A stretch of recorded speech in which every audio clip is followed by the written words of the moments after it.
बालदोस्तो नमस्ते. ज्ञानसागराच्या भेटीसाठी चला प्रवाही होऊया. प्रादेशिक विद्या प्राधिकरण मुंबई प्रस्तुत कथा सरिता ये उपक्रम में आप सभी का स्वागत. आज शुक्रवार दिनांक 23 जुलाई 2021. आज का पंचांग आषाढ़ शुक्ल चतुर्दशी शालिवाहन 1943. आइए एक नजर डालते हैं आज की दिन विशेषताओं पर. आज आषाढ़ पूर्णिमा, इसे गुरु पूर्णिमा के नाम से जाना जाता है. माना जाता है इसी दिन महर्षि वेदव्यास का जन्म हुआ था. वेदव्यास के सम्मान में ही इस पूर्णिमा को गुरु पूर्णिमा, व्यास पूर्णिमा कहा जाता है. भारतीय स्वतंत्रता संग्राम के स्वतंत्रता सेनानी चंद्रशेखर आज़ाद 23 जुलाई 1906 आज इनका जन्मदिन. भारतीय राष्ट्रीय आंदोलन के जनक कहे जाने वाले लोकमान्य बाल गंगाधर तिलक इनका जन्मदिन अपने इस क्रांतिकारी नारे के लिए काफी मशहूर है. स्वराज हा माझा जन्मसिद्ध हक्क आहे आणि तो मी मिळवणारच.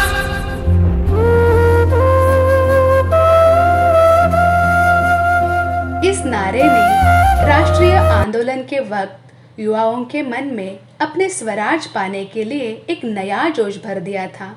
महान क्रांतिकारी बाल गंगाधर तिलक ने न सिर्फ एक सच्चे देश प्रेमी की तरह स्वतंत्रता संग्राम में अपनी महत्वपूर्ण भूमिका निभाई, बल्कि उन्होंने समाज में फैली तमाम बुराइयों को दूर करने का भी प्रयास किया. तो आइए अधिक जानकारी के लिए सुनते हैं कहानी एक महान स्वतंत्रता सेनानी, बेहतर समाज सुधारक, एक आदर्शवादी राष्ट्रीय नेता, प्रख्यात वकील, प्रसिद्ध लेखक और महान विचारक होने के साथ साथ भारतीय इतिहास, संस्कृत, खगोल, विज्ञान, गणित आदि विषयों के ज्ञाता भी थे. अर्थात लोकमान्य तिलक एक बहुमुखी प्रतिभा के व्यक्ति और उग्र विचारधारा के प्रवर्तक थे. उन्हें आधुनिक भारत का वास्तुकार भी कहा जाता है. बाल गंगाधर तिलक 23 जुलाई 1856 में महाराष्ट्र के रत्नागिरी के चिखल गांव में जन्मे थे. इनके पिता का नाम गंगाधर तिलक था, जो कि रत्नागिरी में एक संस्कृत के प्रख्यात शिक्षक थे. उनकी माता का नाम पार्वतीबाई था. उनके पिता के ट्रांसफर के बाद उनका परिवार पुणे में आकर बस गया. वही साल उनकी शादी तापीबाई से हुई, जो कि बाद में सत्यभामा बाई के रूप में जानी गई. बाल गंगाधर तिलक बचपन से ही बेहद तेज बुद्धि के एक प्रतिभावान छात्र थे. गणित उनका शुरुआत से ही पसंदीदा विषय था. आपको बता दें कि उन्होंने अपनी शुरुआती शिक्षा अपने पिताजी से घर पर ही हासिल की थी. उन्होंने प्रारंभिक शिक्षा पुणे के एंग्लो वर्नाकुलर स्कूल से प्राप्त की. वही जब वे बहुत कम उम्र के थे, तभी उनके सिर से माँ बाप दोनों का साया उड़ गया. लेकिन वे निराश नहीं हुए और अपने जीवन में आगे बढ़ते रहे.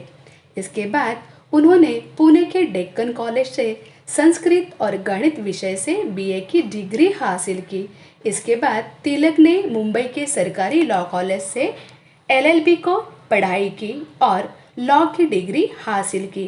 घरवाले और उनके मित्र संबंधी ये आशा कर रहे थे कि तिलक वकालत कर धन कमाएंगे और वंश के गौरव को बढ़ाएंगे, परंतु तिलक ने प्रारंभ से ही जनता की सेवा का व्रत धारण कर लिया था. परीक्षा उत्तीर्ण करने के बाद उन्होंने अपनी सेवाएं पूर्ण रूप से ही एक शिक्षण संस्था के निर्माण को दे दी. सन 1880 में न्यू इंग्लिश स्कूल और कुछ साल बाद फर्ग्यूसन कॉलेज की स्थापना की. वे हिंदुस्तान के एक प्रमुख नेता, समाज सुधारक और स्वतंत्रता सेनानी थे. भारतीय स्वतंत्रता संग्राम के पहले लोकप्रिय नेता थे. इन्होंने सबसे पहले ब्रिटिश राज के दौरान पूर्ण स्वराज की मांग उठाई. लोकमान्य तिलक ने जन जागृति का कार्यक्रम पूरा करने के लिए महाराष्ट्र में गणेश उत्सव तथा शिवाजी उत्सव सप्ताह मनाना प्रारंभ किया। इन त्योहारों के माध्यम से जनता में देश प्रेम और अंग्रेजों के अन्यायों के विरुद्ध संघर्ष का साहस भरा गया। तिलक के क्रांतिकारी कदमों से अंग्रेज बौखला गए और उन पर राष्ट्रद्रोह का मुकदमा चलाकर 6 साल उनको देश से निकाला गया और दंड किया और बर्मा के मांडले जेल में भेजा दिया गया। इस अवधि में तिलक ने गीता का अध्ययन किया और गीता रहस्य नामक भाष्य भी लिखा। तिलक के जेल से छूटने के बाद जब उनका गीता रहस्य प्रकाशित हुआ तो उसका प्रचार प्रसार आंधी तूफान की तरह बढ़ा गया और जनमानस उससे अत्यधिक आंदोलित हुआ। तिलक ने मराठी में मराठा दर्पण व केसरी नाम से 2 दैनिक समाचार पत्र शुरू किए जो जनता में काफ़ी लोकप्रिय हुए, जिसमें तिलक ने अंग्रेजी शासन की क्रूरता और भारतीय संस्कृति के प्रति हीन भावना की बहुत आलोचना की। उन्होंने ब्रिटिश सरकार को भारतीयों को तुरंत पूर्ण स्वराज देने की मांग की, जिसके फलस्वरूप और केसरी में छपने वाले उनके लेखों की वजह से उन्हें कई बार जेल भेजा गया। तिलक अपने क्रांतिकारी विचारों के लिए भी जाने जाते हैं।